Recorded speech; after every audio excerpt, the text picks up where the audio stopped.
I'm here with Bryant. He is running a campaign for governor, and I'm going to allow him to explain. It's a little different, so I am going to handle this a little differently. I'm not going to ask him the questions that I got from people. We're just having a discussion. Just time for you to explain what the hell you're talking about, Bryant. What it is you mean by the campaign you're running. So Not Cops is the premise, and Not Cops Neo campaign is an overarching restart of a lot of the work that I've been doing in the past.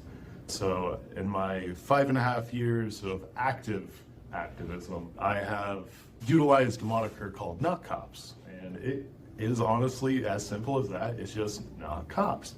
And it's something that needs to resonate, I think, within a lot of us because of the way we structure a lot of society based off of this need to control and police everybody. So it used to be a punk phrase, and now it's turned into a political phase.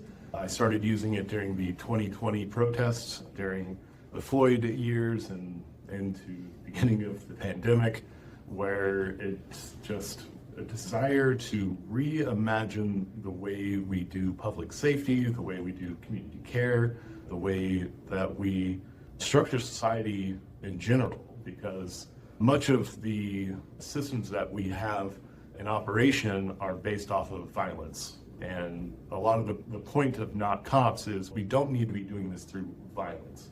And we don't need to be doing things through violence of old systems that have not been properly deconstructed to address contemporary society. So we are getting past a lot of these old systems, but we still have laws and regulations and policies that are reflective of very bigoted, racist times in our history.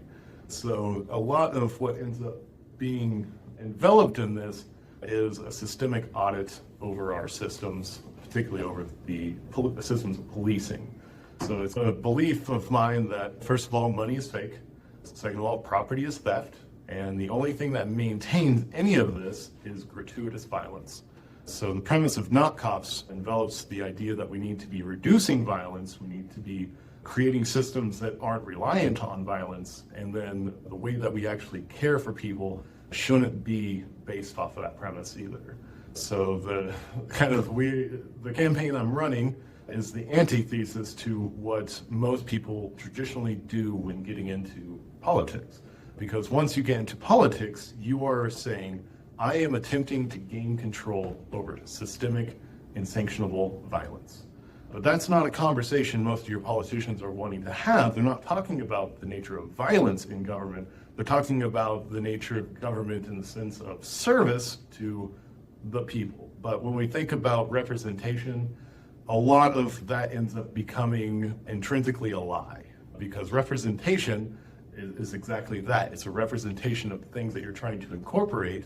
But in doing so, particularly through the duopoly and the way we mediate freedom of choice and voting and all this, we're lying to ourselves. A politician that is saying, I want to be there for the people, this is about people and not politics, obviously it's about their idea of the people. So we can think about the idea of the imagined community.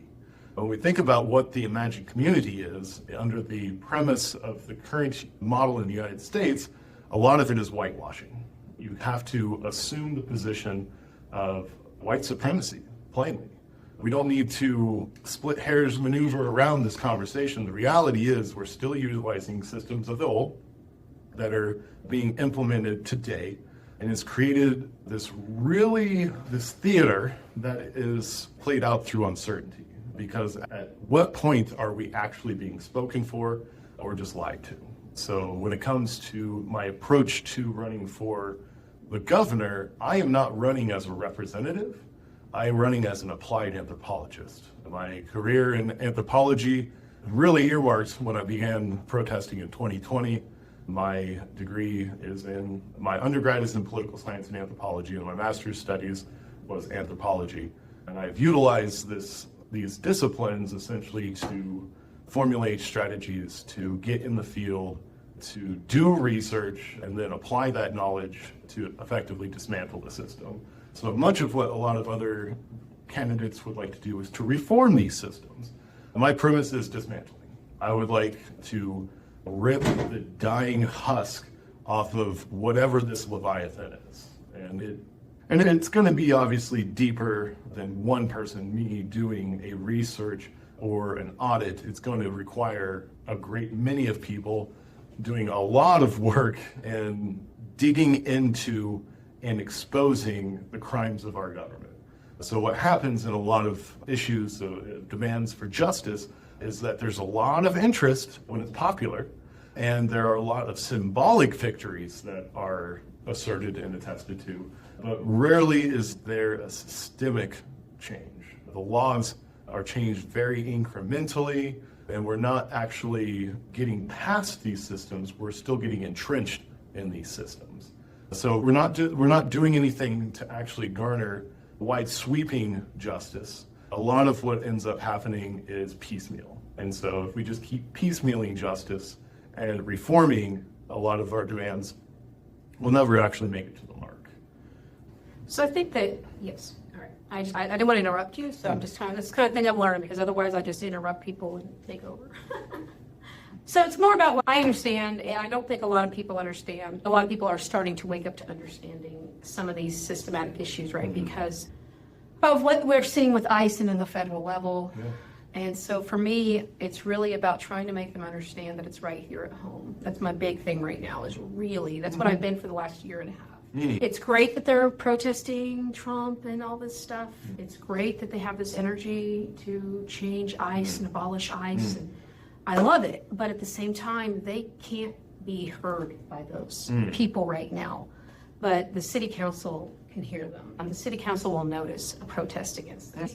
So it's about, I want to focus them on a local level to change the police officers and the systems that are right there in their city that have an impact on their day-to-day lives in a way that the federal government doesn't. We don't have ICE surging in our city right now. They are lurking around, but they're not surging. And I don't know if they're ever going to surge here because of our leadership, but we do have a police department that any, I feel, rational person can at least admit has a systemic problem in it. Yeah. Whether it's, they want to call it race or not race, they're killing people. And that needs to stop. And I don't think that, I'm pretty shocked at how many people think one death a year at the hands of our police is not that big a deal. It's only one a year. And I'm like, oh. And then, so yeah, it's like cops don't prevent crime either way. Even good cops, the best cops in the entire world, they don't prevent the crime. They deal with crime after the fact, they investigate the crime, but they don't necessarily prevent crime. And then I wrote a Substack about it, and I sent it to the city council and stuff like, here's 10 ways that we can spend money instead of giving it to the police that actually are proven to prevent the crime, so the police don't have the crime. And then the not cops for me is, you have to ask yourself, is this a situation where I need someone with a gun? Is this a situation where I need somebody that has the ability to do lethal force? A noise complaint in the middle of the night is not somebody I need to have lethal force on necessarily. A mental health crisis is not somebody I need to have lethal. I need someone that understands it. And so I think that homeless people, and I have heard, whether it's lip service or not, but I have heard like some of the authorities in Wichita expressing how we shouldn't be dealing with homeless people, or we shouldn't be taking these calls. But if someone calls 911 and someone has to get sent out, and we're the people that the council and the mayor has deemed need to take care of those things, so we got to go out on it. What are we going to do? Yeah, so it's about not cops is like, for me, right now, and the reasonable thing is just getting money not to the cops and getting it to all these, there are so many other better things that we could be investing our money in that are proven in history to prevent crime, to prevent mental health issues, and all these other things that we're having, because police on the streets driving around with their guns is not helping. Yeah. Or it would be better. And the reason why I keep addressing the fact that we need a systemic audit is because most of what people find troublesome about poverty and crime are actually just products of the economic regime. They are a product of the system, and they are what we call symptoms. So when we think about houselessness, when we think about mental health, we think about all of these things, there is a pathological development within every individual that is living within an environment that necessarily leads to their impoverishment. So when we think about somebody's individual impoverishment, a lot of what the government and the current standards preach to are individual failures. But we have a large-scale systemic failure The systems that we have are failing a mass of people.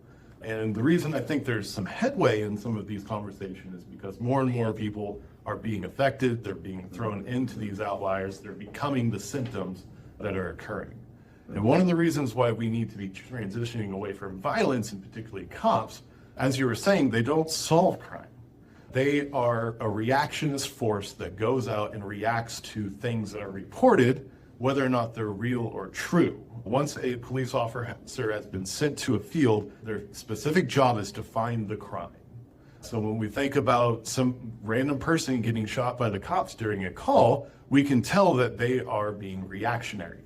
It is not a responsible response to community affairs. So when we think about diverting resources, defunding the police, we need to be thinking about systems that are responsive in responsible manners. So when we think about sending somebody out, we would never have to consider sending the cop if we had a responsible system already in place to deal with houselessness or any number of poverties.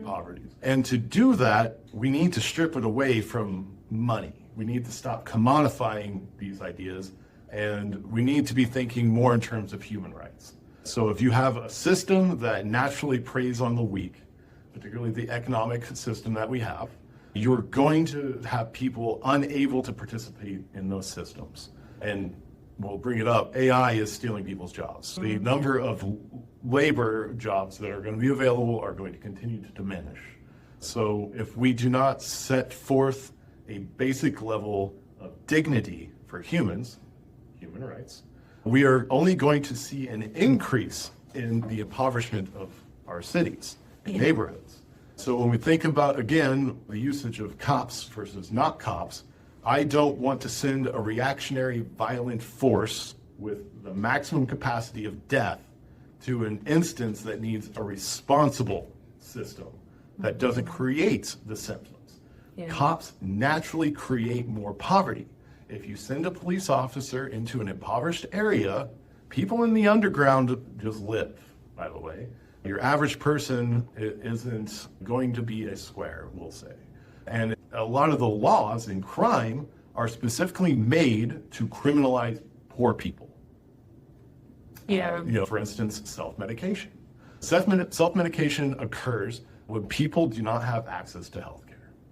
If you had access to health care, you will not have, that's to be questioned, obviously. There'll be less of them. There'll be fewer. We're never going to stop everybody from self-medicating or whatever, or not wanting to participate. I know people that have mental health issues that don't want to take the medication. They don't want to participate in the help. And that is their right as a human being to say no. And so there's always going to be those outliers and a small portion of people. But I think the majority of people will take the help or whatever it is. They would rather be better. As a person that struggles with mental health problems, that has done some self-medicating in the past, I think that I didn't really want to self-medicate. I wanted help. I wanted to feel better. I didn't want to be like that. And I think if there had been resources and help for me, I wouldn't have self-medicated. And so much of our society is based off of sink or swim.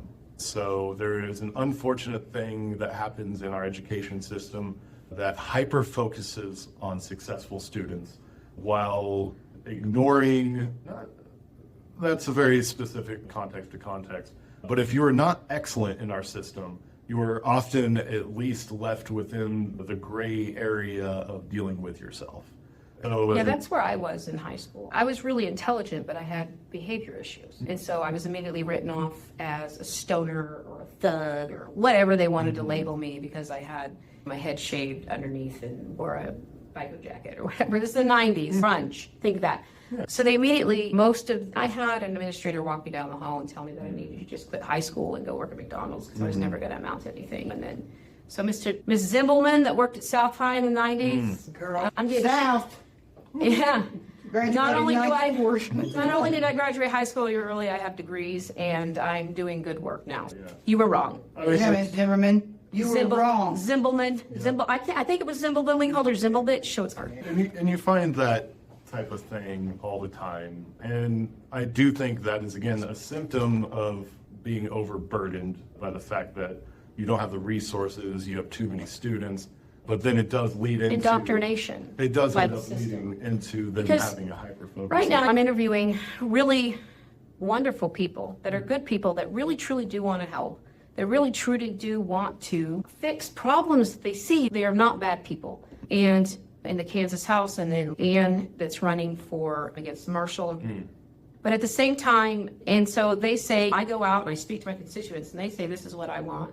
And this is how I feel, which is great. But if you are, if those people you're talking to are sick with indoctrination and then they're telling you based on that indoctrination, so you're really not going to change things on a grander scale if you just keep feeding into the indoctrination and being, I think the people that are going out there too have the indoctrination and don't understand that they are trying to do this without using my attack words, trying to get better, not using attack words. They are just a problem with the system and they don't even see it. They see themselves as a solution, but they don't even have a full grasp of the problem because they're like, well, let's go after ICE, but the police, no, those are my friends.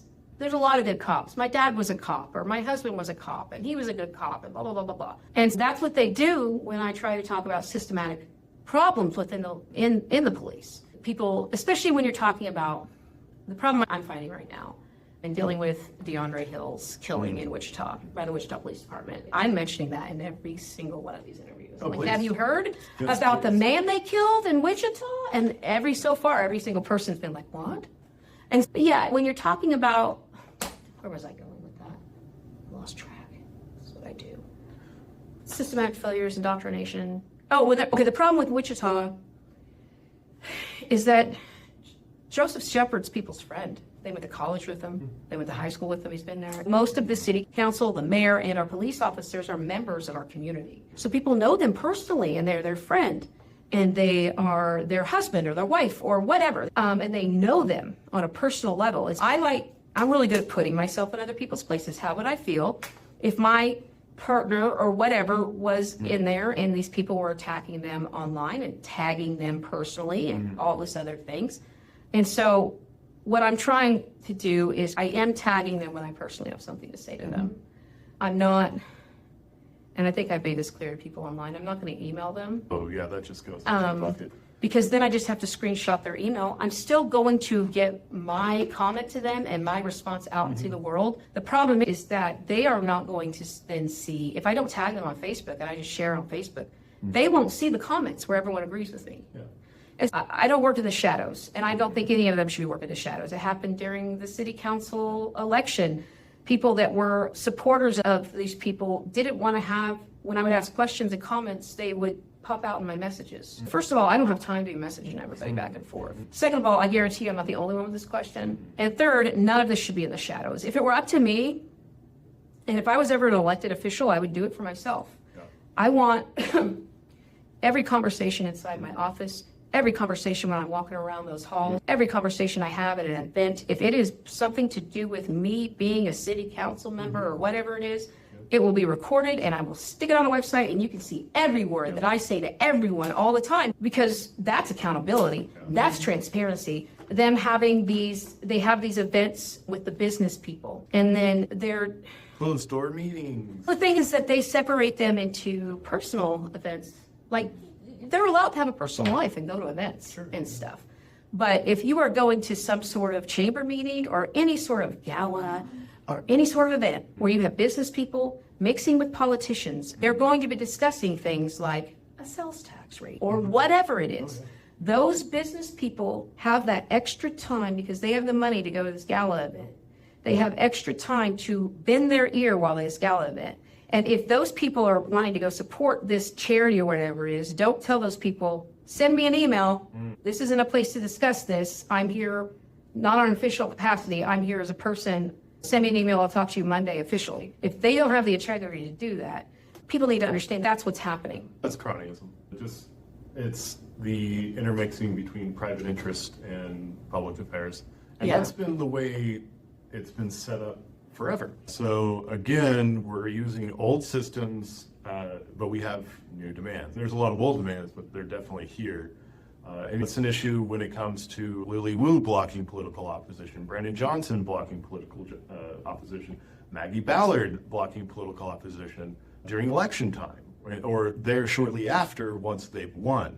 The issue is they're utilizing public property for their private interests. It's like Councilman Glasscock. And we're going to talk a lot about Wichita, they're both from Wichita, but it's all the same issue. You can just take what we're talking about Wichita and apply it to your city, to your state, and to the federal government, because it's the same systems and the same problems right down the line. And that's a big part of how I'm approaching this campaign. Yeah. I'm not a suit. I'm a worker, and I do activism, direct action. I resource people. I work with nonprofits. And none of that is actually going to change.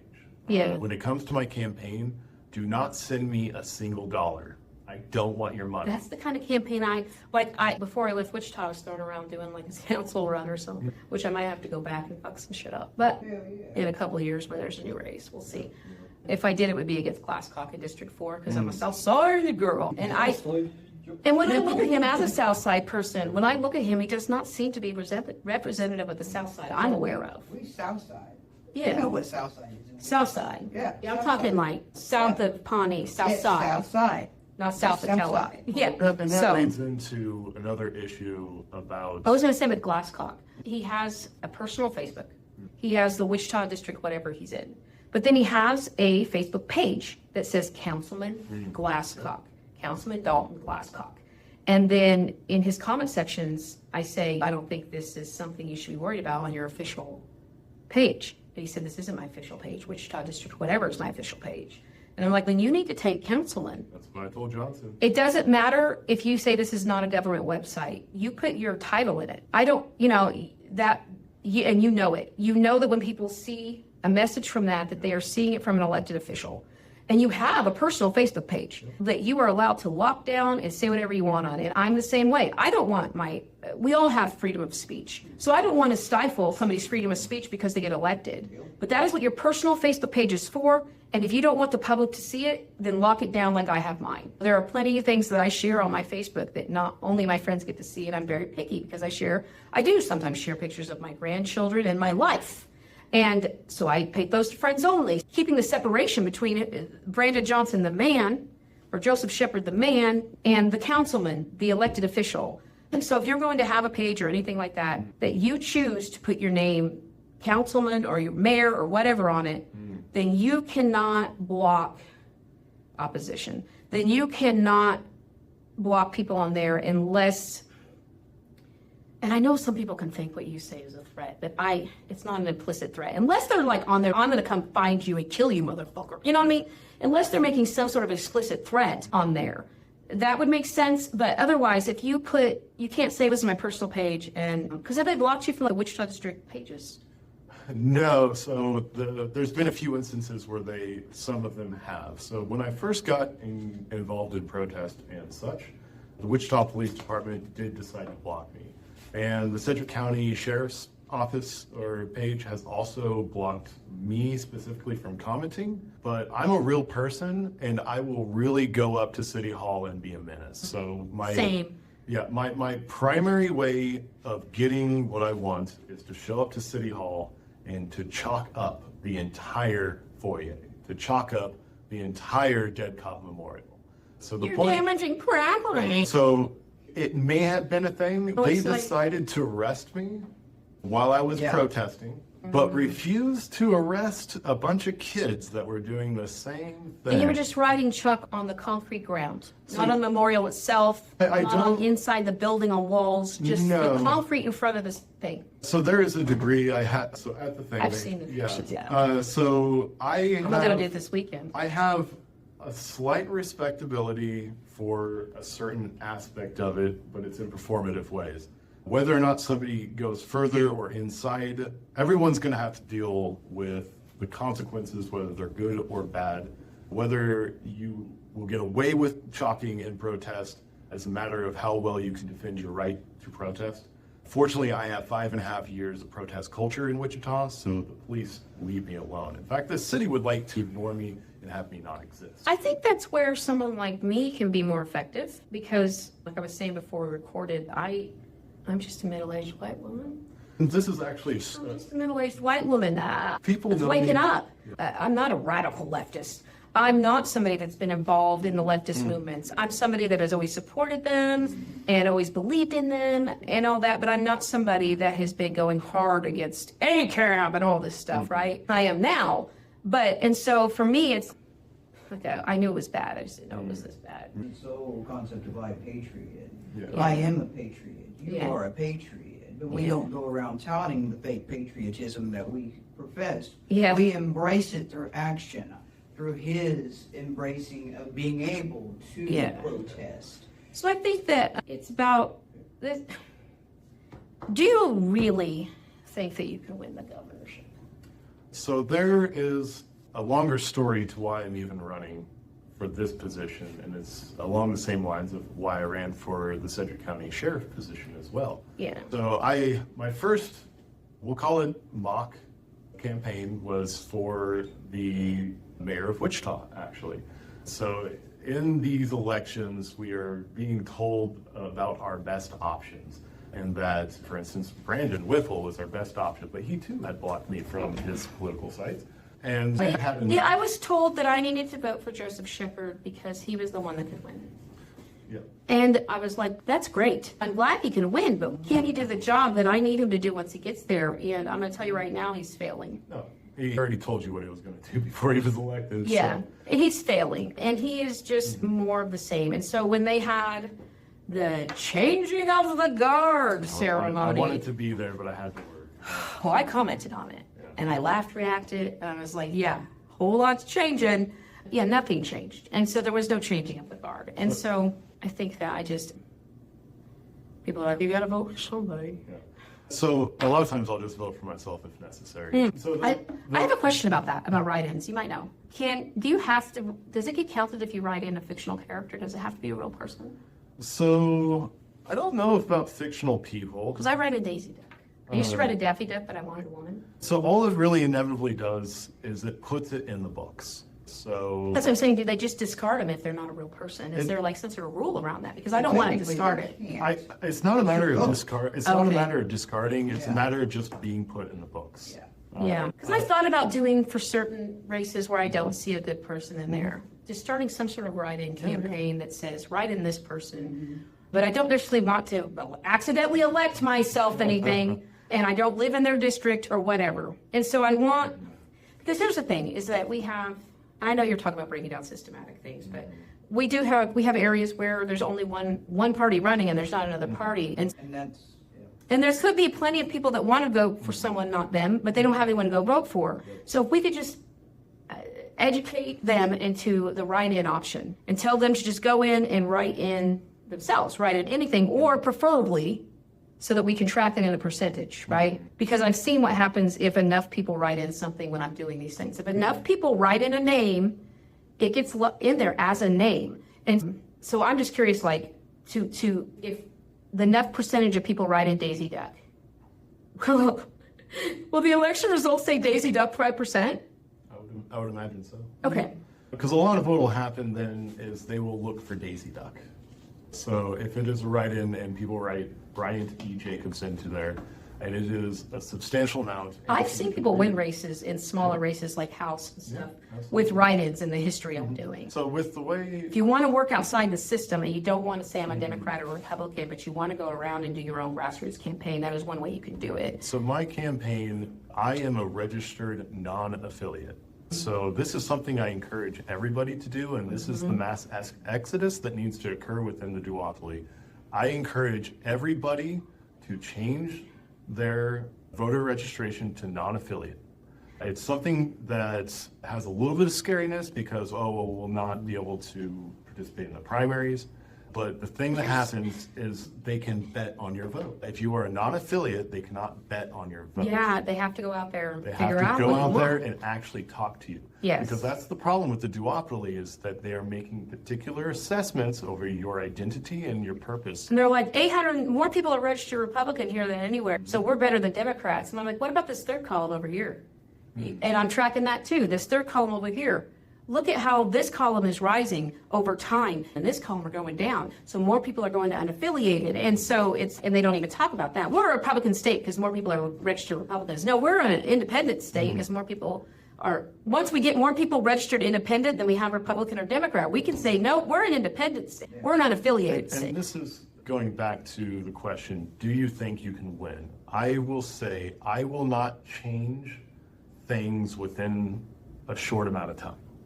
The point of all of this, and even my campaign for sheriff, is to spearhead an actual counter narrative, an actual counter position.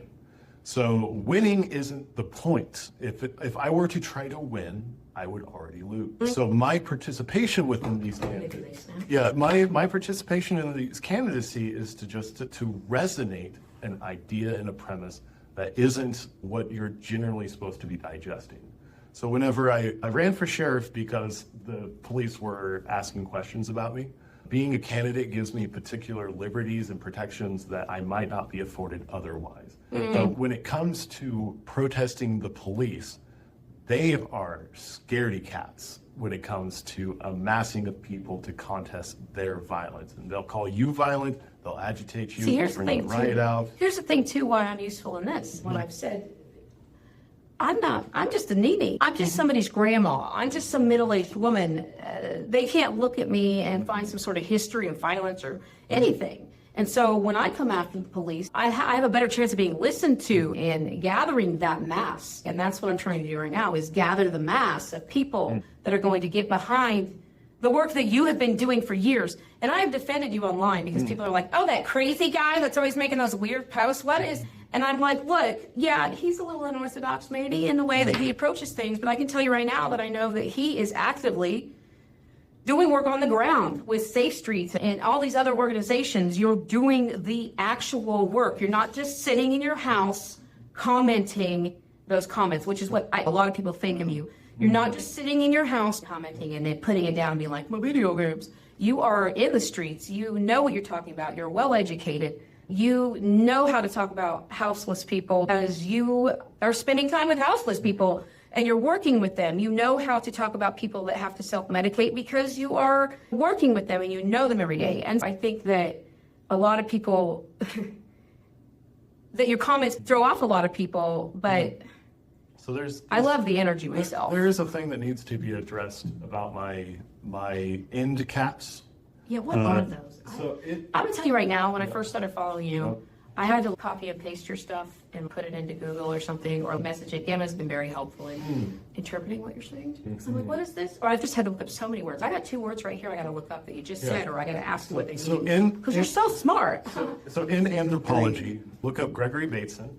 They work with an idea of cybernetics. And cybernetics is how we start identifying feedback loops. And one of the premises that they work on in dealing with the way we address linguistics, mood science, and all these things that humans convey, they propose a paradox. Imagine a box, and within this box, it says everything contained is necessarily a lie. But the paradox is, if it is telling you it is a lie, then it must also be a truth. And so there is no necessary answer of truth in this. It is the revelation that all of our words are just lies until you believe me or until you believe the person that is saying it. So one of the issues that occurs on the internet or Facebook, everybody is assuming that they are trustworthy people saying things genuinely. But in most instances, the internet is not a truthful place. The internet is, in fact, a fake place. So when it comes to the way I engage on Facebook versus my real life, they are 2 different characters. So on the internet, my Facebook persona is a trickster. It is the fool, it is the jester, and it operates in kindness. So if you end up engaging with me in hostilities, just be mindful I'm an anthropologist and my focus is in cultural linguistics. I can read subtext and I'm not stupid. So if you want to pretend I'm stupid and you want to project your imagination of what's going on, I will play with you. And so for the internet world, I use those ampersands to tell you that something else is happening here and you need to ask what the rules are. And if you don't ask the rules, if you don't ask questions, I'm here to play. So it is indeed a facetious, sometimes malicious character that manifests, but it is literally. I have it. Yeah. You can see when I do it. You can see me go. Yeah. You can see me go through the range. When I first find out about something or whatever, I am just like, fuck all of you. Go fuck yourself, stupid fucking bitch. And then a few days later, I'm like, hey, we all need to come together. And so I'm personally trying to work on not being so reactionary in the beginning of going for a walk or getting on a row machine or doing something other than like responding online and feeding it in that. And then I don't know if you have these, you don't type them in every time, right? Or do you have a copy and paste things that you know you're going to say over and over again? Because I know I do. So I have my clipboard that I do have my redundancies, and those redundancies are created as I respond to people along the way. That's exactly what I'm doing. When I have to say the same thing to somebody over and over again. In most of the contexts, I'll just do copy pasta. I type out those ampersands every time. Every time. So if you see a new comment from me, it's like a second, it's half a second. It's just a language you speak. It is. And it's something that instantly irritates the right people. Yeah, it does. It didn't irritate me, but it definitely got my eye. If you had just been commenting repeatedly in there, I might not have seen it, especially when you start getting into comment sections that are full of people. And you don't reply to yourself. You make a new comment. And I'm seeing it in there. I'm seeing the ampersands, and it really does bring it out. Really does focus my attention on it. So that's great. So I've just wanted to get that out there, like full good explanation for me. Some other people have explained to me what it means and what it is that you're doing. No. There's a few places that I derived this from. First of all, there is just the nature of storycraft. I'm an avid D&D player. I love fantasy and storycraft. And through my time in playing D&D, I have created the superhuman within my own mind. You're a nerd. I am hella nerdy. We need more nerds. Yeah. Nerds are smart people. Please, let more nerds listen to more nerds because they know things. Because the internet is such a fake place, essentially... I think it's because for me, it's like you're trying to, I don't know, almost not take it as seriously. Show that you're not taking them seriously when you're commenting. So while doing research in Turkey over protest culture, the thing that was manifested the most was satire. And satire is the bane of political seriousness. I'm a comedian for 10 years. Yes. And so if you look at my Substack about DeAndre Hill, in all of it, in the beginning, I am calling them out. I show people facts. And then I have videos, and I don't know how many people are even getting that far to watch them, because I'm gonna do like an official post that's just the videos where I tag them all. So I'm gonna do a video. I did videos that show kind of pictures of him and then what his family was saying between his death and now. And then I go down and I link to the page that I'm scrolling through, and I go through Joseph Shepard's Facebook. What was he talking about instead of DeAndre's death? What were these people posting about instead of DeAndre's death? And I just went through it I recorded my screen on my computer, and I put on my microphone, and as I went through it, I just scrolled through with what my natural reaction was to it. And I'm funny. I'm snarky. And I think you saw like my post where I put to Glasscon, where I was like, thank you so much for your sage advice about getting off the internet, that he posted 4 days after DeAndre's death. That one bothered me the most about him, is you're literally on here telling me to stop paying attention to social media and political content, knowing that there is a dead boy on a slab that you should be talking about. And yeah, so I go pretty hard on Glasscon. And that's the thing too, is I need people that support, like Joseph Shepard or maybe some of these other people that aren't necessarily people I'm attacking, right? You'll know when I'm attacking somebody. I'll admit right now, I attack Lily Wu online. I attack Glasscock online. I don't feel that I'm attacking Joseph Shepard just by tagging him and calling him out, though. You're gonna know when I'm attacking somebody. I have a whole series on my TikTok called "What the Fuck, Wu?" That's an attack. I'm talking about her at a personal level. I am attacking Glasscock. I'll admit it right now. I am attacking Glasscock and Lily Wu. And then once again, getting back to people understanding that things that are in our system right here at home, all these people want to go online and call Trump a Nazi. You say they're Nazis, it's 1930 Germany. But then when you have Nazis sitting in your mayor and your vice mayor seat, and you're like, oh, not them. No, very specific. And then I show you a picture of him smiling when Trump. I show you videos of her going to Christian nationalist things. I show you videos of her very MAGA Christian nationalist pastor that she has chosen as her leader. So the Nazis, if you want to call them that, look, I'm not necessarily calling them Nazis. I am not calling Lily Wu a Nazi right now necessarily. But I'm just saying that if you're going to call the federal government Nazis, then you need to call their local supporter Nazis. And if you're going to call them Nazis, then I need you to wake up and start acting like you have Nazis as the mayor, and you have Nazi as your vice mayor, or stop calling them Nazis and talking about things you don't understand.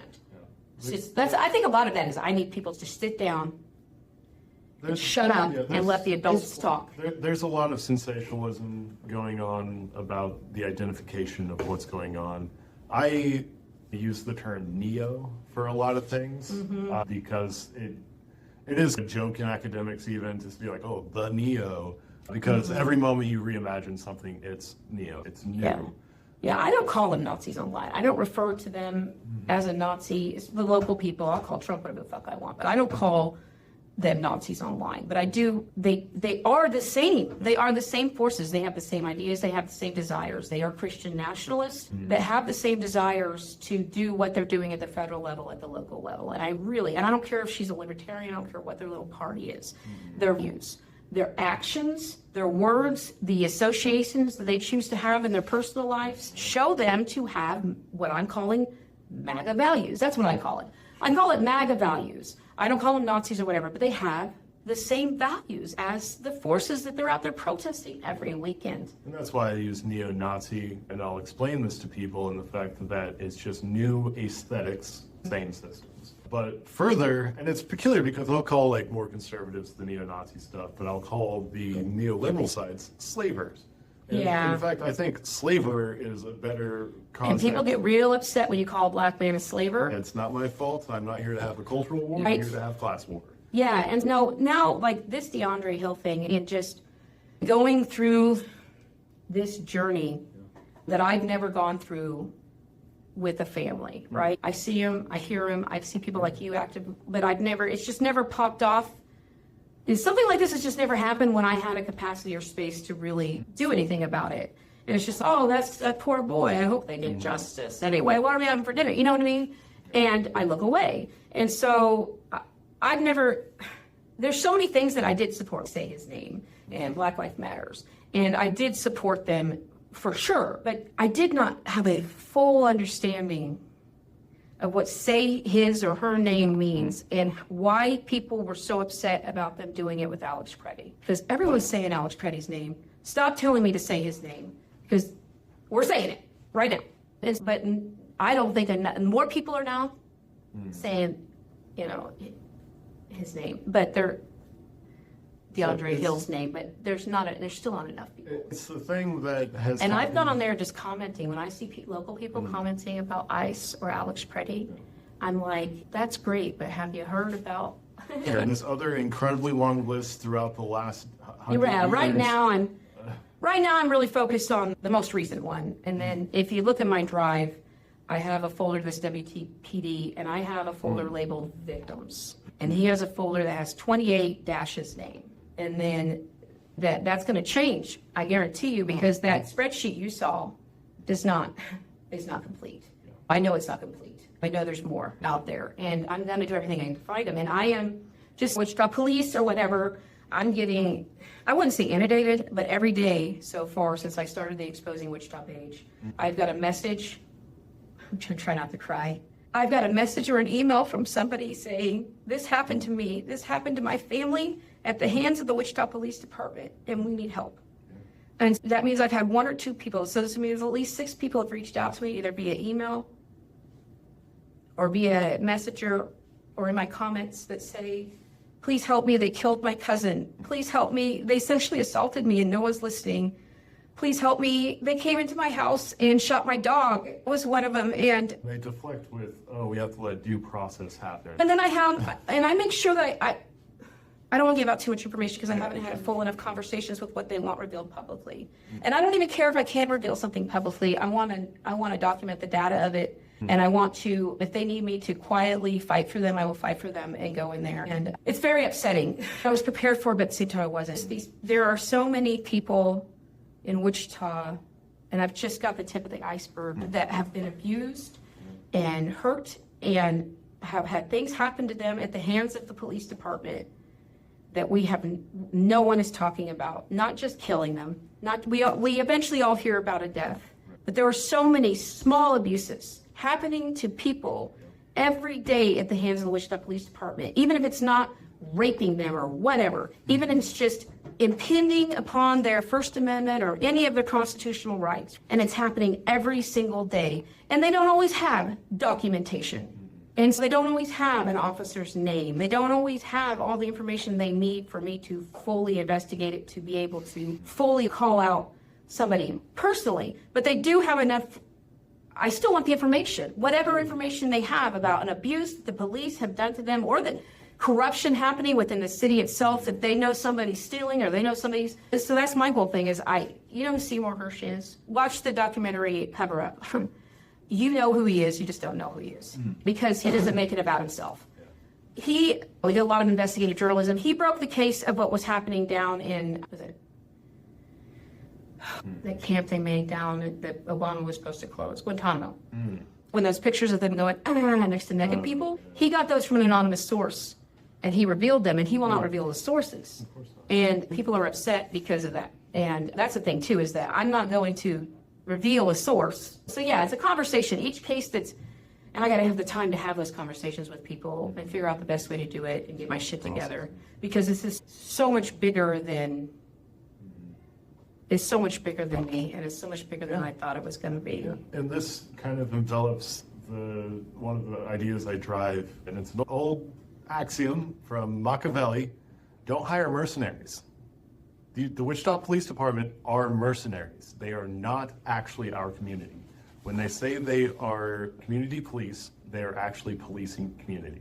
Because as we've seen, at the end of the day, they're going to protect themselves. At the end of the day, that body cam footage, that body camera that we paid for, that's supposedly supposed to be there so they can give accountability or whatever, they are allowed to put out just enough of it to spin their narrative and then tell me I can't have the rest because it's an ongoing investigation. And I think that, so as far as I'm trying to focus on a couple things that I can actually get done, because it's going to be years. There will be justice. Oh, yes. It's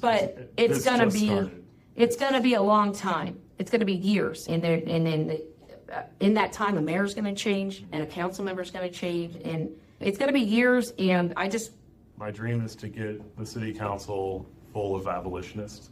And again, when we think about abolitionism, because I use that word a lot, there's a lot of historical context to that, but then there's just the modern understanding that our current economic system is based off of slavery. See, and I think this is like what I'm saying, where I can help, like even with you, or what you're saying is that, like, just so you know my background, I can't say I officially have a degree because I need either a 5-hour course, from Wichita State in a foreign language to officially get that piece of paper. But I can tell you right now that I have taken all the classes that I need for their integrated marketing communication, on a minor in entrepreneurship, a minor in political science. I think that's it. And so a lot of business classes, but I did their integrated marketing communication, and it's a great program. I don't know if you know anything about it. So they taught me how to video edit. They taught me how to do this. They taught me journalism. They taught me how to PR. They taught me marketing. And so I have a lifelong, as it turns out, because I'm autistic and ADHD, I have my whole life been trying to figure out how to talk to humans, because I feel like an alien. And I'm here and I'm like trying to figure humans out, their motivations, and this how to communicate with them effectively, because there's so many times that I feel like I'm not being heard, or like they don't understand what I'm saying. And so I think that there are ways to filter your message, not change it, that are going to be, and most people are just, like I probably have I don't know what my reading or comprehension level is right now, but I guarantee yours is much higher than mine. And your vocabulary and all that is much greater than mine. I don't do names and dates very well, don't ask me. No, I can't. Bryant, in essence, is simply trying to do that. Establish discord. Yeah. He openly volunteers to have people come and sit across from him. Who is this that's talking off Speak. screen? Just so you So get this is my dear friend Beep. No, you can say No. anything. I just So I actually brought Beep here know who that to voice is. help discuss the discipline that I'm using for the systemic audit. Beep was attending Wichita State in the anthropology department alongside when I was working on my master's. And they, over the years, of the last 10 years, have been a crucial element in a lot of the... Are you they them? I mean, Yeah. You mean? yeah, trust me, you'd be like, okay, this beat. And yeah, so when it comes to like my knowledges, there's actually a lot of people that can't be here right now to speak their minds that are actually like voices that I'm trying to channel. And if you want to, I'm trying to funnel everybody into my email. And if you want to tell any of those people that they can email me, contact kansashelen.com, and I'll sit down and talk to them too. I don't just want to sit down and talk with politicians. You know that I'm on your side, that I see it, and that ultimately at the end of the day, I think that like I was saying, that I have the ability to take things, take messages and craft them and get them in a way that people that would normally buck you or whatever can truly comprehend and understand. I also need to explain another facet of the work that I do. My quote-unquote belligerence is intentional. So the idea is about expanding the outlier. I never expect a representative or anybody to listen to me, but within the expansion of the discourse, and language used, other people have the capacity to speak up to the degree of my hostilities. So I have quite the capacity to have decorum and use etiquette. My real life persona is literally really just showing this. that.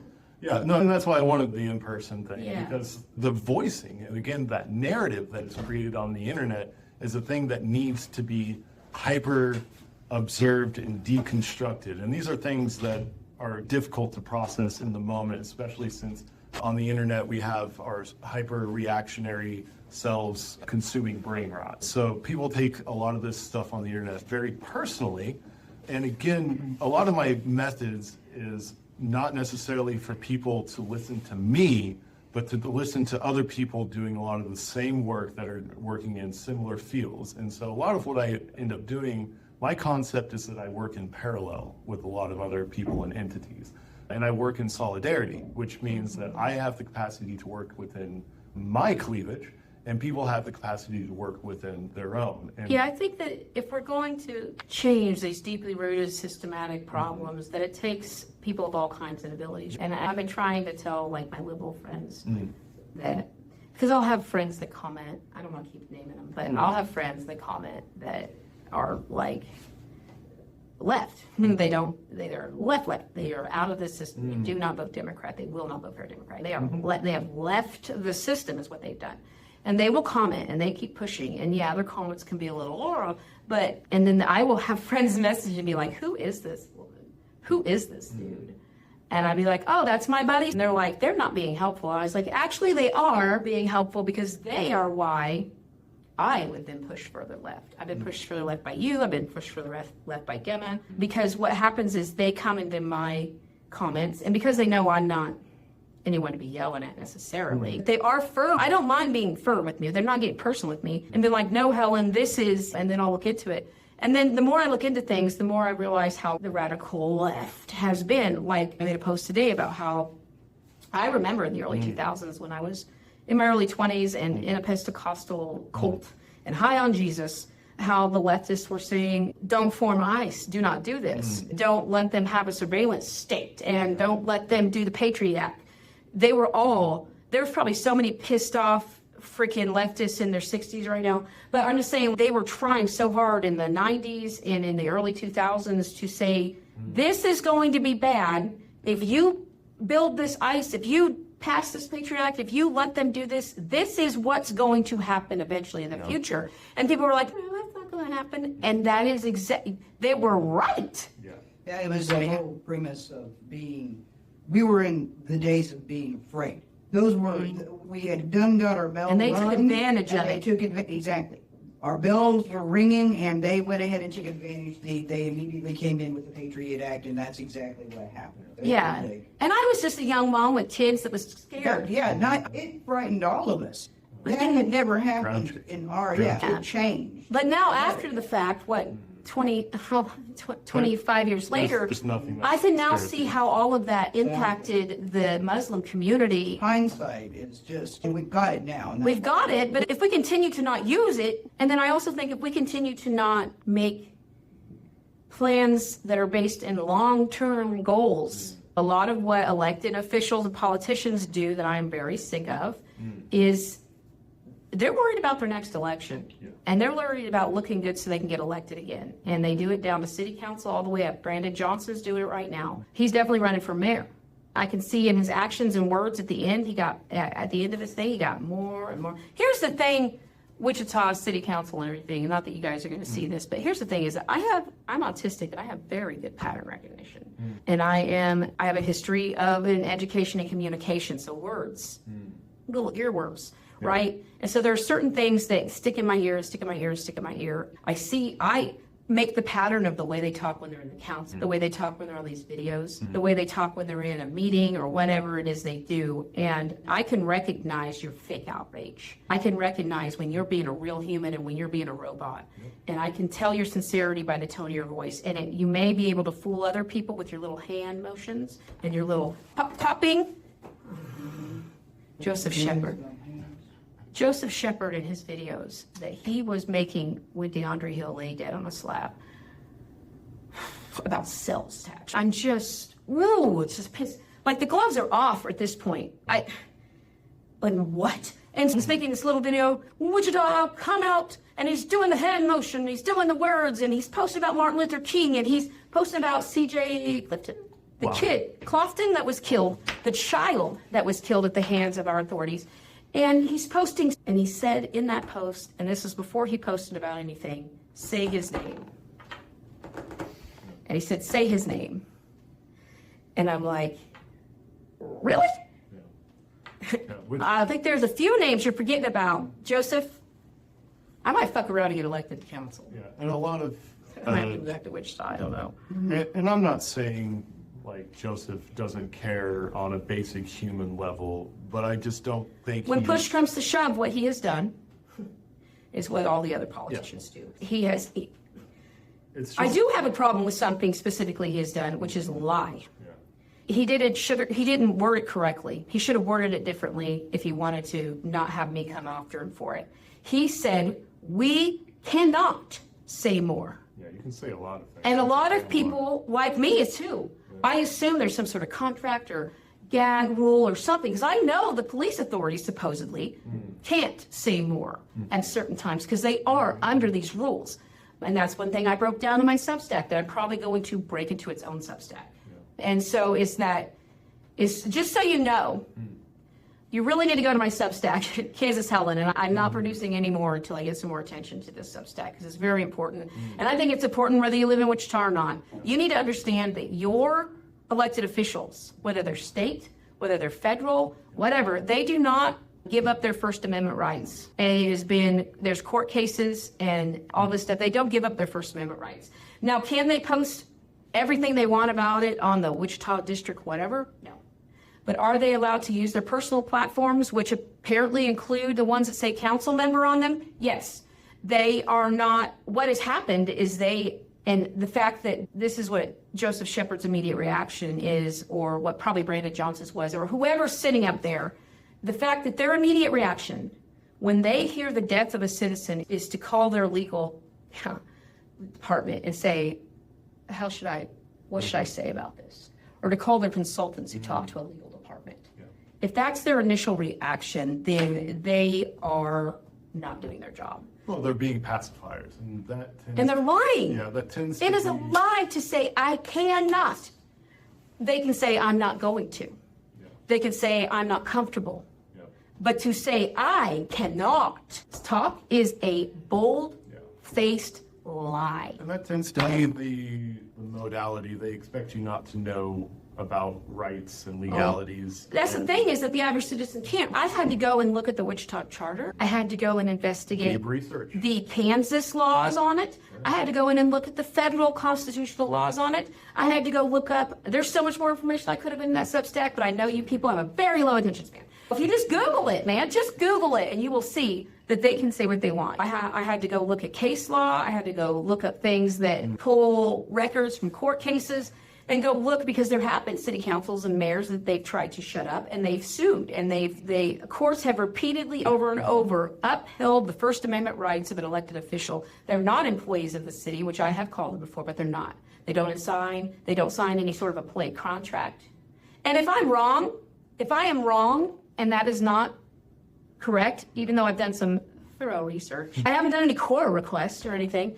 If I am wrong, I welcome Joseph Shepard or any of these people that I'm calling out to correct me with the backup of that. Show me what it is that you have to sign that says you cannot say anything, because that is not what I'm finding in my research. I'm finding that you are still a person as a First Amendment. And this goes back to the conflict of interest with their private interest. My commentary was that they don't want to disrupt the cop vote, and they don't want to disrupt the ruling class bill. That's what I'm saying, is that it's a choice. I woke up now. It's a choice. It is a choice. They are doing it for one of three reasons, or all three. They're doing it to protect the city's interest. They are doing it to protect the police department's interest, or they are doing it to protect their political career. Yes. And because somebody said to me, I found so many comments and messages, I don't know, I can't tell you where. But somebody said to me that would be career suicide. And I said, then I would be a one-term council member. All I know is what I would do. If I were a council member, whether it was in my district or not, but especially if it was in my district. Anybody was killed in my district, regardless of them having the same race as me. I don't care if they have the same political beliefs as me, but if the police killed anyone in my district, I would immediately be posting about it. I would immediately reach out to the family in my district and be like, how can I support you? How can I help you? What's your side? What is your side? So I would immediately do what I did in this case, which is I went, here's what happened. Here's why it's pissing me off so much, is because I am as about tied in to the Wichita politics as you can get for somebody that doesn't go anywhere. I'm online. I don't really go out and about, but I'm like, there have been people like, you need to go to a council meeting sometime and figure out what's happening. I was like, just don't tell me that I need to pay more attention to local politics. I don't know how I could possibly have the time in the day to pay more attention. So You're not a lawyer. yeah, and as a citizen that really does pay attention to their local politics, the fact that I didn't know about it until maybe it was a week later, a long time. I didn't know about it, and the only reason I know about it is because I was on TikTok, which I wasn't on until March of last year. I didn't do TikTok.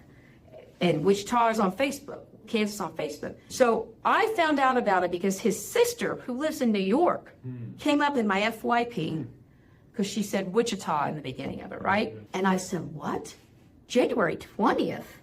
How do I not know about this? So I started messaging people, have you heard about this? That, you know what I mean? I just looked up the name. I just Googled his name, and there was nothing. There were like 4 stories that were immediately put out. I rail against the media too, because I don't like calling myself a journalist, because I feel like that really limits how I'm able to frame things and say things. And I got a lot of opinions, and I'm going to say them. But I did study journalism, and I have idols that are journalists. In high school, it was Hunter S. Thompson, and I wish it had been Seymour Hersh, honestly. But Hunter S. Thompson, Seymour Hersh, those are like my idols. Those are the journalists that I like to follow. And so I know what they're supposed to be doing. I know that if they're truly journalists, and this is for and Cake and all of them, and it happens to people all the time, and it's not just about when they kill somebody, it's when you have a car wreck where someone dies, like the case out where the Amazon worker died, Amazon truck got, and that motorcycle guy died. Especially car wrecks, what they're doing is they are listening to you could do what they're doing. I could do what they're doing. They listen to a police scanner, and the police scanner says, this has happened. And then they go on to their little social media, and they be like, breaking news, blah, blah, blah, blah, blah, more coming later. And then they put their phone down, or whatever, however it is. And then once that happens, when they say they're going to the scene, they're not going. You ever end up seeing footage of them in a scene while it's active? Absolutely not. They're not rushing out to the scene. They're sitting back on their asses. And then once the time frame comes to where the police are ready to make a statement, they most of the time are making a phone call to somebody, to whoever their little contact is, the police or whatever. And they're going, what happened? Okay, cool. And then they are reporting it. They are not investigating it. They are not talking to the families. They are not talking to the people involved. Not one person from the media has reached out to DeAndre Hill's family to get his side, to get their side, to find out who he truly is. And just so you know, the job of Kate and every single one of your little friends on there and the Wichita Eagle and all that, literally the reason they exist is to be a watchdog of the government. Not to tell you about current events, not to do all this other fun dancing around, the bullshit that they're doing. Their literal reason to even exist in this world is to dig into abuses of our government. And they're not doing it.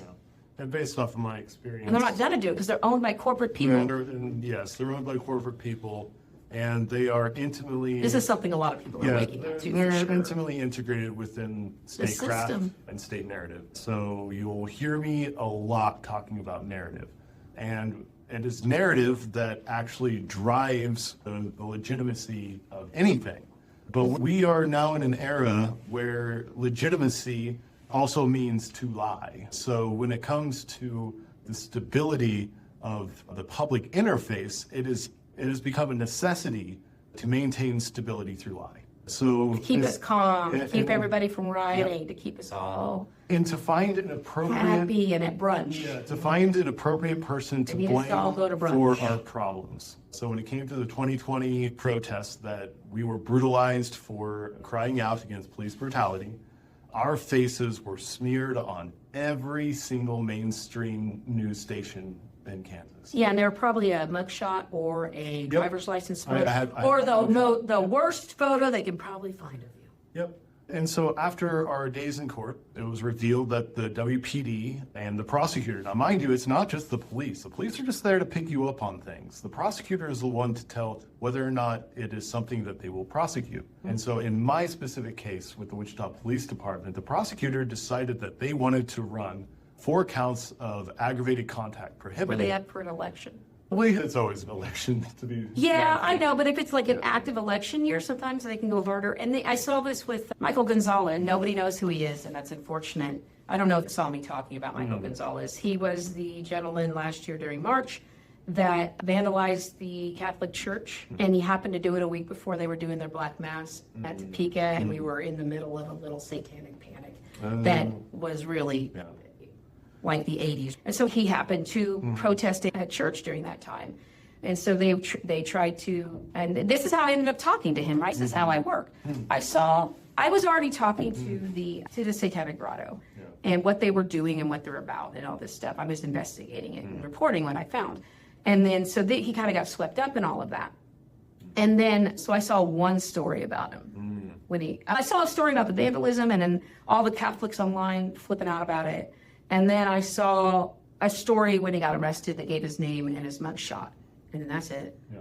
And then I see another thing. And that's where I was leading into. So Yeah. after I went So I called him at Sedgwick County. I got on his thing and I made a little phone call. I said, hey, buddy, I know you're not with the Satanic Grotto like they're saying, so what's up? Why did you do that? Because once you're done with your case even, they just need, again, that narrative that positions the criminality of the situation. Yeah, this is what's happening with DeAndre right now, is that they were allowed to put out their little press conference with their narrative. And the reporters at the end asked some clarifying questions if anybody was still watching at that point. And then that is the narrative I now and the family has to push back against, is that I have people in my comments, he pointed a gun at a cop. What do you expect? And I'm like, did he? How do we know that he pointed a gun at a cop? Did you see the video? Have you seen in the footage? You saw what I saw. Did you see him pointing his gun at a cop? Or did you see a man cautiously, I saw a man cautiously coming around the corner. But we've seen it with Alex Preddy and Ray Good. There's always going to be a certain amount of people that just, it's like they don't see. I can show up in the exact same video I'm seeing. I can slow it down and say, look, this is where he's getting his gun. And I can show them everything. I watched Alex Preddy die 100 times in slow-mo, okay? I have watched the videos. That's the thing, is I didn't just watch the Sheriff's County video online and then start limbing and spouting, okay? I downloaded it. I put it into my software. I cut it into just the pieces that were the footage, which turns out is less than a minute of footage. I slowed it down. I tried to isolate the voices to see what they were really saying inside. And even after all of that, I don't have any answers to say, but for some reason, how do they have such definitive answers? And so I think that is something that could easily be a change that maybe people could get behind. It's just because it's like I was saying earlier, it's not just about how the police speak about facts of a case when it comes to them killing somebody or whatever. It's also how they speak about the facts of a case about a car wreck when they have not done the crime scene or they haven't done the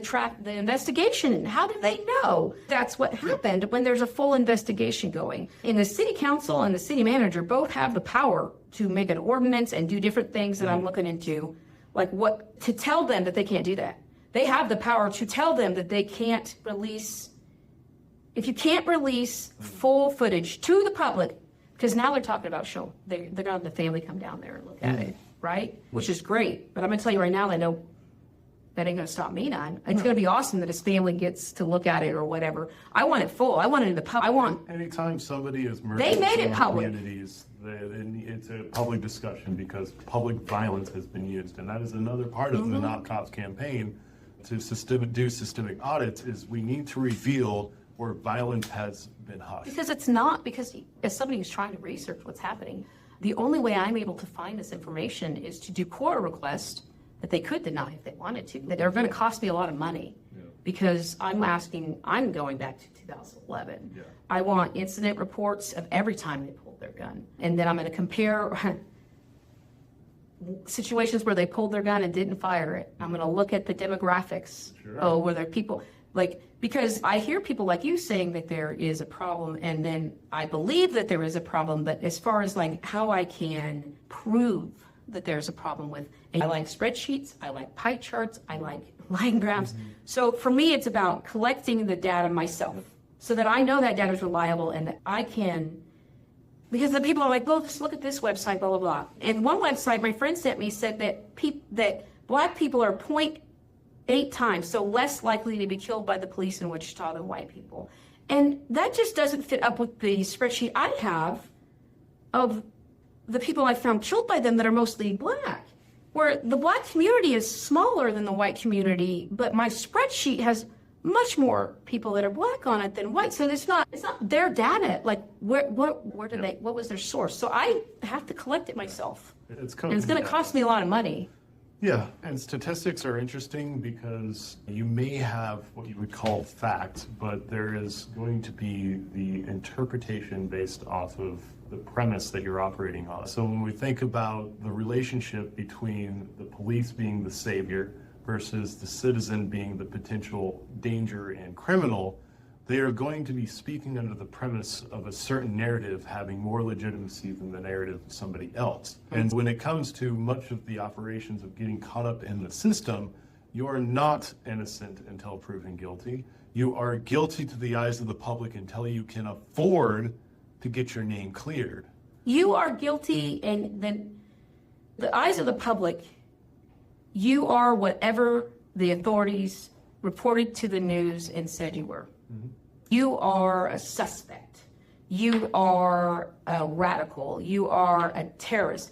And I think that, like I said again, it's just about tying the two together. You have a lot of people right now that are being called by their federal and state government, especially if you live in Kansas, terrorists. They call, technically by their terms, my mother's a terrorist. My mother is a terrorist. So right now you have these people being labeled terrorists and stuff when they're like, I'm not a terrorist. So I need those people to make the connection that when they called DeAndre Hill a suspect, when their image referred to him as a suspect 7 times, when the sheriff called him a suspect 5 times, when they said his name one time, and it was while showing a mugshot from a petty misdemeanor. I have one of those out there from traffic shit.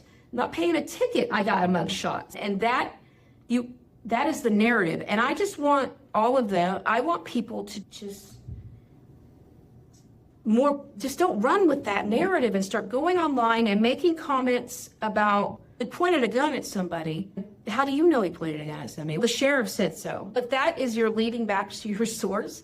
If the information you have is because a cop said it, or the sheriff said it, or any structure of power said it, the mayor, anybody that is up there, if all you have is their word, and this is something I told Shepard when we had a conversation beforehand about, because he was like, if you have questions about my campaign, why don't you just come to me? And I said, I'm sorry, but the last person I'm going to go to get the truth about a candidate is them. Because are you serious? No, I'm going to ask other people. I'm going to ask it, and I'm going to ask it publicly.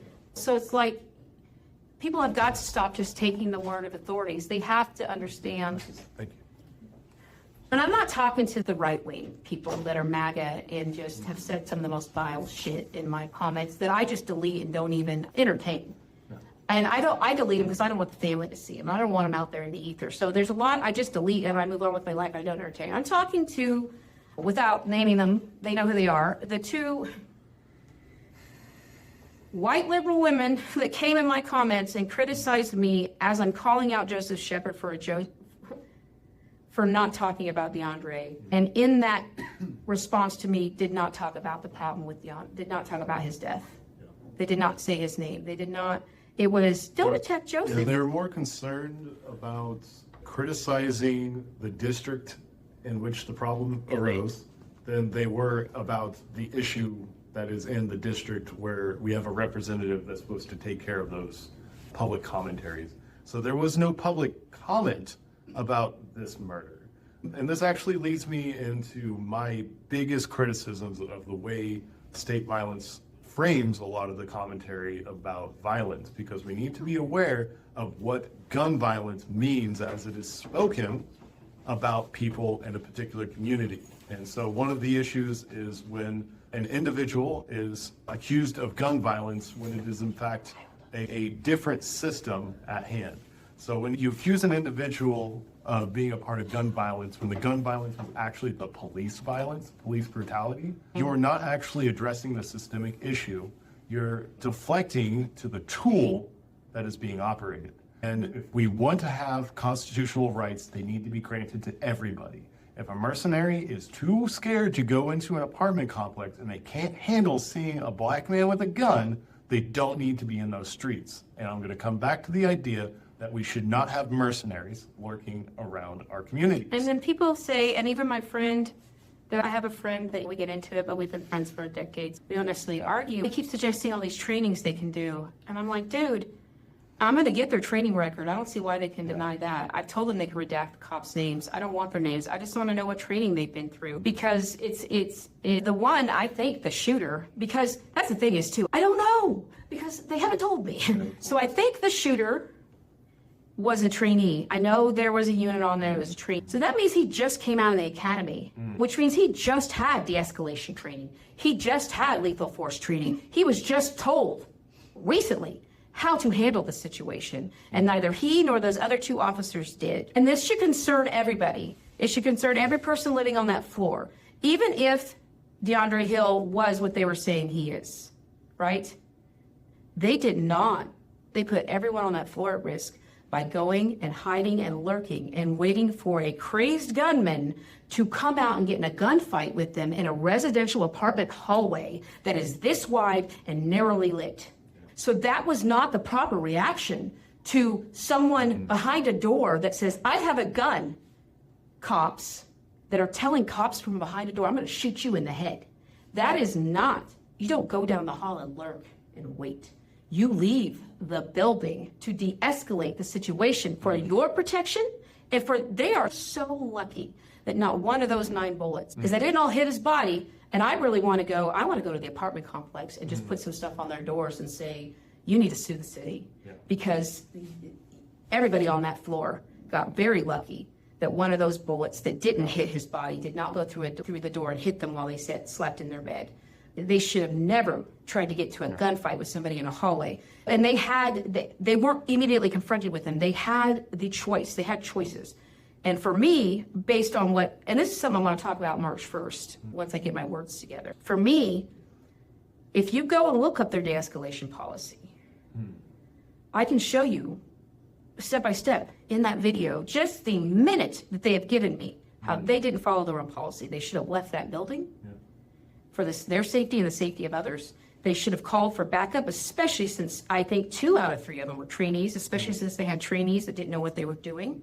Yet, they should have left the building. They should have called for backup, swapped some other way. They should have brought in, I think the way they usually handle it, and that's another thing too, I gotta look at how they handle other situations, but for me, they should have left the building. They should have called in backup of some kind, whether it was SWAT to go down there with gear and properly knock on his door, but that's where it comes down to in the first place. And this is something I'm gonna do in the city council. Everybody really needs to tune in Tuesday at 6 if they can to me talking, because it's gonna be, I don't want to talk myself up or whatever. I'm telling you right now, it's going to be powerful because I have some plans on how I'm going to do it to make my speech powerful. And I'm gonna demonstrate for the city council how those cops should have knocked on their door. And had DeAndre Hill's a smart man and he's a black man and he knows how cops knock. Cop knock is literally the only knock we have a name for. There's no other special knocks. It's a cop knock, and a cop knock is like this. And I'm not going to demonstrate because we're in a library, but you know what a cop. You've had a cop knock on your door. I've had a cop knock on my door. I've had cops knock on my neighbor's doors. Think about it. Think about how a cop knocks. Boom, boom. They might do it with a baton or some sort of thing, but they knock and they make and they don't go, Wichita Police, and then some dude too far back, Wichita Police. I watched a lot of footage of cops and things, and because it's like, because ACAP, right? So I've watched a lot of this footage of how cops are handling these situations, and I have never in my life heard a cop knock like that. I have never in my life heard a cop announce themselves. It was like they were a DoorDash driver. I've delivered DoorDash.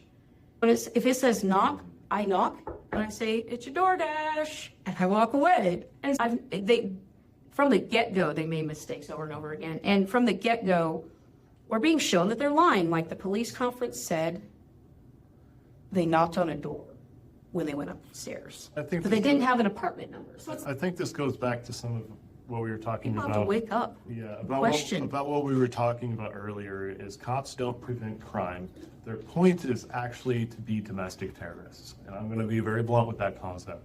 They are meant to terrorize you and give you the expectation that violence is always present. And we know that cops patrol impoverished neighborhoods, minority neighborhoods, black neighborhoods more than other materially rich neighborhoods. Or even, honestly, I, as somebody who grew up with poor white neighborhoods and trailer parks, they're not over there in the poor white neighborhoods patrolling like that either. Unless the city has deemed that area somewhere they want to do economic development, or they're about to gerrymander it. But there was not cops rolling through my trailer park with meth addicts across the street. They weren't trying to get the white people that, I grew up with poor white people. They were all doing drugs and breaking the law just as much, and so the big point but they're not looking for it. Yeah, the big point that I was driving to Joseph about this is that this is police brutality. We need to really assert this concept back into the conversation, because this isn't gun violence, this is police brutality. I don't want to hear just about the tool, I want to hear about the system that is enacting upon these neighborhoods. And so when we think about police brutality and the domestic terror that police offer for these people, we just need to be shifting away from these systems of hyper observation, because rich people, white people can literally have the worst, nastiest parties, hinting to the president, and apparently not go to jail for any of it. So we know that this is they don't have its system. They're not putting gunshot detectors in their neighborhoods. They're not putting all these cameras and surveillance in those neighborhoods. Who's on the gang list again? The what? The gang list. The gang list. Yes. Yes. So when we think again about whose name is being placed on these things, This is largely to make it so that minorities and brown folk cannot protect themselves. They are given these arbitrary, like drug felony type charges, and they will never ever be able to utilize a gun, even though their environments are impoverished and often hostile. So when we think about our constitutional rights, a lot of the way the system frames people inevitably annihilates them from their constitutional rights. Brown folks, black people deserve to be able to protect themselves and be able to specifically protect themselves against a hostile state. So, and that's always been a point of contention in the way that neoliberalism addresses gun violence. They think that we can rely on the police to protect us. The Constitution. Yeah, yet the police are not actually protecting us. They're terrorizing us and making us ascribe to laws that are necessarily prejudiced and bigoted. And this is even deeper to be spoken on the level of class warfare, because if you are poor, you do not have the same rights as a rich person. A lot of the issues when it comes to getting locked up into the criminal justice system is, do you have money for a lawyer? So in my instance, when the city of Wichita picked me up on fake charges, fortunately I had a pro bono lawyer giving me the attention. But there were 12 other people during 2020 that were intimidated into taking plea deals for crimes they didn't commit. And that is just one instance of one protest about, not to be spoken about the endless amount of statistical prosecution against minorities. So when we think about people getting locked up in there and bad procedures, because Wichita Police Department and the prosecution, I know of a few bad procedures that are coming up, it has to change. The premise has to get out of the idea of making money. So much of the Not Cops thing is to realize that we need to stop focusing on corporeal violence, fines, fees, and incarceration as a primary way of creating a healthy society. You are not going to be able to beat people up, put them in isolation, and throw them back on the streets and then say, do better. That's not how a healthy That's what body happened to is Michael created. Gonzalez. And then the prosecutor, they took Michael Gonzalez, who does have a history of vandalism and breaking into places because of self-medicating, as you call it.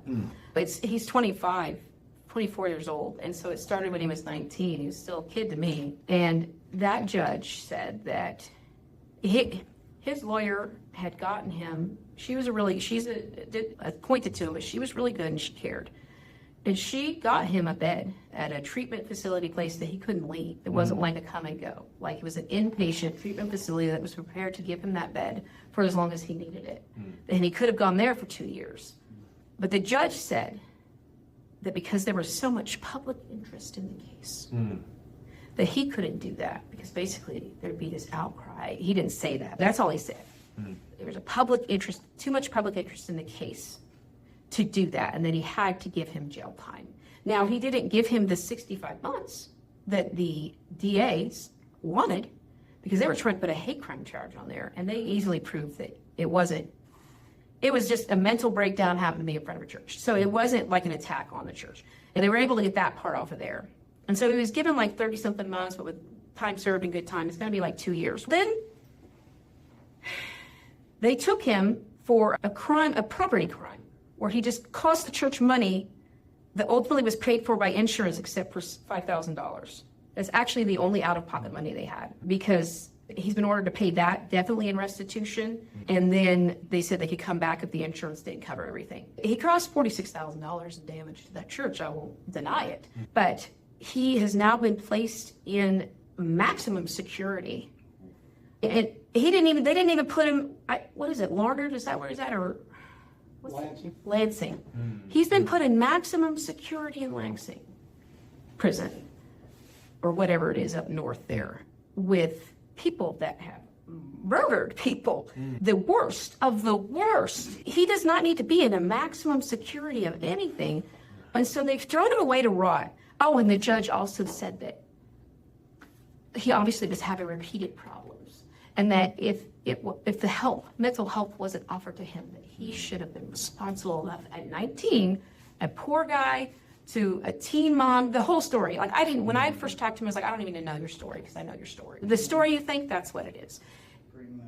And so in a society that does not offer, in a state that does not offer him any sort of extended Medicaid, that does not have a lot of resources, that is a problem for me and my husband who have mental health issues to get the help we need with resources, with insurance. So the judge said that he should have somehow magically gotten the help that he needed. Also, when you're in the middle of a mental breakdown, you're not necessarily making the best decisions to get yourself the help, right? And so when he got arrested the first time, they should have offered him help. They had never once in the history of his criminal records, which is 5 years, never once did they offer him rehabilitation. Never once did they offer him drug treatment. Never once did they offer him any sort of assistance. All they did was give him a criminal charge and throw him in jail.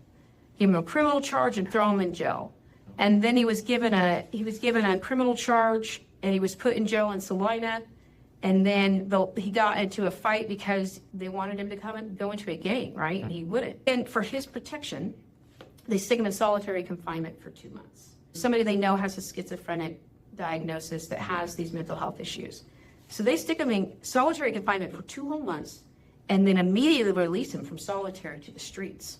And we should all be angry about that. Oof. Because if he really is the kind of person they're painting him to be, they just put the whole community at risk by taking this completely unrehabilitated, mentally ill man and put him into the streets. And so they put him in a halfway house or whatever, but they never offered him any actual help they never attempted to rehabilitate him, not even in the slightest. And so you take somebody who's been who's schizophrenic, who's been in solitary confinement for 2 months without proper mental health care or medication, and you just stick them in a halfway house, you just release them to the streets. And this incident with the church happened a week later. Even the most sane person would go crazy. And so it's like... Putting people in a box is not going to save people. Yeah, it was for his protection from the gangs. But even if they needed to do that, there should have been some sort of time period. You can't just take him from solitary and throw him out into the streets. And so this kid, something... I always say, this is my new little catchphrase, is it just didn't sit right with me. I knew he wasn't a satanic person. I looked at him and I could see a child. I could see he was 23 years old. And so I was like, and the news wasn't finding out and they weren't talking to him. No one talked to him about his side. And so I just went, and this is something any of you can do, just so you know. I just looked him up in Sedgwick County Jail and I got on his little list and I scheduled an interview. And when I started texting him, and it cost me money, I texted him and said, hey, I would love to talk to you and hear your side. And then I did a little video interview with him, and I got his side. And yeah, that's how I end up learning things, is because I'm like, what? I feel it right here. Well, it's seeking primary sources. And so in a lot of my interactions on the internet, I utilize the colloquial term of fetish. Yeah. And I utilize this not in the sense of just the sexual taboo that is often associated. I use it in a way that identifies when somebody is speaking of something about something else that is not necessarily true. So I always tell people, you need to get it straight from the horse's mouth. So whether or not you believe somebody, and this could be even for trans identity, people fetishize trans identity way too much instead of just coming to the person and accepting the reality that person is living. Because whether or not I can perceive or empathize or understand is not my position. The position that I need to accept is somebody else's expression and realization. Yeah. And that is to be said about a lot of things. Because people are projecting, they have their insecurities, they have their life experiences. They have their fear. They have their fears, and they want their comforts. They want to be able to sleep well at night.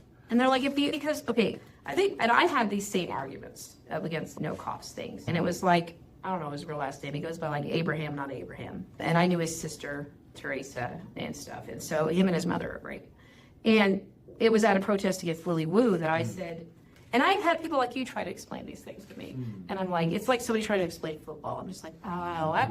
And so I asked if he was willing to take my questions and not get upset with me that I didn't know the answers already. And he explained to me, I was like, so what do we do about this situation? He's like, social workers. And what do we do about this situation? He's social workers. What do we do about this situation? Therapist. You know what I mean? And so he was able to make me understand that there are other options to be handled in these situations. And he was able to say it to me in a way that I finally clicked in my head. And that's what I'm trying to do now, is just to get people that are already coming over there and just get it to fully, and as we've seen with the federal government, in Wichita, white people and these people that think they're safe, they will come after you. And I almost, you know what? I almost hope my research ends up showing it that it's more white people that get killed by the police in Wichita, because then maybe I can get you guys to care. It is affecting you. Yeah. And it's affecting humanity. If they can do it to him, they can do it to you. They didn't necessarily know what his race was on the other side of that door. They killed him 5 seconds later. So if they can do that to Brian Hill's son, they can do it to my son that's white. And so I recognize that. I see my son. I see we definitely have an empathy problem. We have a serious empathy problem. That is derived by the possessive individualism of a society. A lot of our old collectivisms have been broken down for each of us to start our own new nuclear family. And so when we think about the structuring of the self, much of it is about pulling yourself up by your bootstraps and creating your own self-reliance.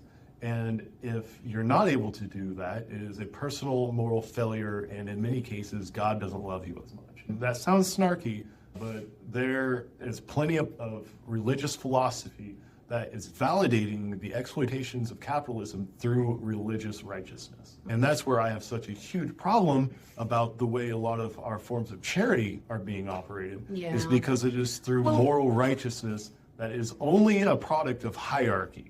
And that is a big thing that isn't being addressed within these structures, is at what point is money facilitating the hierarchy of care? Honestly, as someone who's been involved with nonprofits and have tried to start nonprofits over the years, they have taken away any incentive I have to do a nonprofit situation, because it used to be you wanted that nonprofit to get people to donate money to you because then they could have a tax write-off, and you can get money from people that don't necessarily care, but they're gonna give you a tax write-off. So because I've also been a CPA, and I didn't make money with any of that education. I made money being a CPA, or not a CPA, but working with CPAs and being an accountant.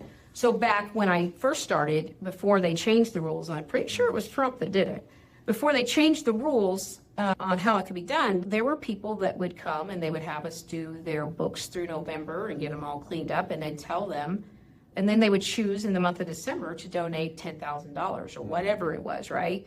Because by donating that $10,000, it dropped them down to where they were gonna have to pay that $10,000 anyway, if not more. Still, it's a tax bracket. And so they're able to pay that $10,000, and it takes them down a bracket, or it takes them down, and they get that off. And then they actually, by going down a whole other bracket, save way more than $10,000.